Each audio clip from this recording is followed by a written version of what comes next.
এটা হলো একটি পেন, এটা হলো একটি পেপার। কালি করে কি আমরা গোটা পেজটাকে ভরতে পারবো? একটু ফাঁকা না রেখে পুরো পেপারটাকে পুরো কালি করে দেখাবো। দেখো আমি তো কালি করতে শুরু করে দিয়েছি। আমার যেমন হচ্ছে আমার কালি করতে করতে পেনটা ফুরে যেতেও পারে, আর আমার টাইমও অনেক লাগবে, 3 থেকে 4 ঘন্টা লাগবে। আর তোমরা যেন ভিডিওটা লাইক সাবস্ক্রাইব করো, কারণ খুবই কষ্ট লাগছে এটা করতে। আর কোনার দিকটা করতে যেন একটু বেশি কষ্ট লাগছে, কারণ কোনার দিকটা হচ্ছে না, টেবিলে দাগ হয়ে যাচ্ছে। আমার ভাইয়ের টেবিল পুরো আমার ভাই প্যাদাবে, তার জন্য আমাকে ভালো করে দেখে দেখে করতে হচ্ছে। দেখো তোমরা যে আমি কীভাবে করছি। গাইজ লিখতে লিখতে তো আমার পুরো হাতটাই ব্যথা হয়ে গিয়েছে।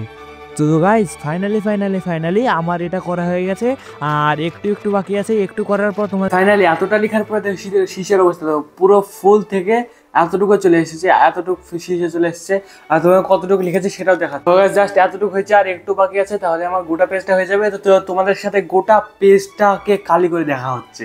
ফাইনালি পেনের কালিও শেষ, ড্রয়িং হয়ে গেছে। ফাইনালি আমি 3 ঘন্টা ড্রয়িং করার পর, ড্রয়িং না কালি করার পর পুরো পেজটাকে আমি ভরতে পেরেছি।